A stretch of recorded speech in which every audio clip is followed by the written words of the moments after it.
مفلسی حصے لطافت کو مٹا دیتی ہے، بشر کو بشر کی اوقات بھلا دیتی ہے۔ آؤ اس ماں کی زبانی بھی کوئی بات سنے، روز بچوں کو جو بھوکا ہی سلا دیتی ہے۔ اپنی عزت کے بھروسے تھی جو مضبوط کھڑی، آخر ایک روز وہ سر اپنا جھکا دیتی ہے۔ اس کے دامن پہ لگے داغ یہی کہتے ہیں، بھوک تہذیب کے آداب مٹا دیتی ہے۔ صدر علی وقار۔ سردیوں کی ٹھٹھرتی ہوئی رات، منہ لپیٹے ایک مجبور ماں اپنے نومولود بچے کو ایدھی سینٹر کے باہر پڑے جھولے میں ڈال جاتی ہے۔ اس سے پوچھا گیا، کیا تجھے تیری مامتا ستائے گی نہیں؟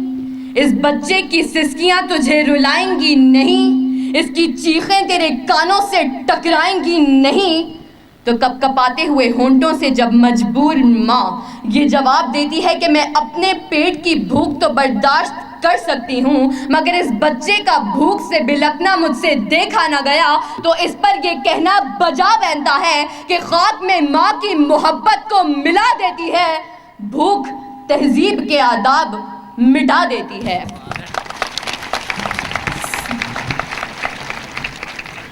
صدر علی وقار۔ آج اس معزز اور باوقار ایوان میں قائد ایوان نے جو قرارداد پیش کی کہ ہم معاشی نہیں اخلاقی بدحالی کا شکار ہیں، میں اس کی بھرپور مخالفت کرتی ہوں، کیونکہ جس اخلاقی بدحالی کا رونا وہ رو کر گئے، وہ اخلاقیات تو خود معاشیات کی محتاج ہیں۔ قریب ہے کہ مفلسی تمہیں کفر تک لے جائے، اخلاقیات معاشیات کی محتاج ہیں۔ آئیے دلائل سے بات کرتے ہیں۔ روٹی کے چند ٹکڑوں اور قابل گزارا دودھ کی قلت سے تھر پارکر میں دم توڑنے والے مجبور بچوں کا اصل مسئلہ اخلاقیات نہیں معاشیات ہے۔ اسی شہر لاہور میں غربت سے تنگ آ کر بشرا نامی خاتون اپنے 2 معصوم بچوں کے ساتھ چلتی ہوئی ٹرین سے ٹکرا جائے تو اس کا اصل مسئلہ اخلاقیات نہیں معاشیات ہے۔ زرد چہرہ، آنکھیں اندر کو دھسی ہوئی اور بڑھاپے کی وجہ سے پورے جسم پر جھریاں لیے نشتر اسپتال ملتان کے باہر فقط 2 کلو آٹے کے عوض خون بیچنے والے بوڑھے کا اصل مسئلہ اخلاقیات نہیں معاشیات ہے۔ چہرہ بتا رہا تھا کہ مارا ہے بھوک نے، اور لوگ کہہ رہے تھے کہ کچھ کھا کے مر گیا۔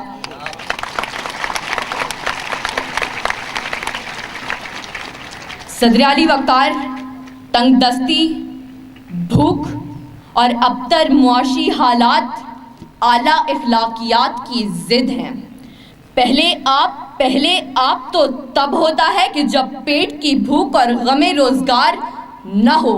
2 × 2 4 روٹیوں کی بجائے 2 × 2 4 تو تب ہوتے ہیں کہ جب پیٹ کی بھوک اور غم روزگار نہ ہو۔ بیٹی کا 4 دیواری میں رہنا، خاندان کی عزت پر کٹ مرنا، یہ سب تو تب ہوتا ہے کہ جب پیٹ کی بھوک اور غم روزگار نہ ہو۔ چاند روٹی کی بجائے چاند میں چرخہ کاٹتی بڑھیا تو تب دکھائی دیتی ہے کہ جب پیٹ کی بھوک اور غم روزگار نہ ہو۔ فاقوں نے تصویر بنا دی آنکھوں میں، گول جو بھی چیز ہو روٹی لگتی ہے۔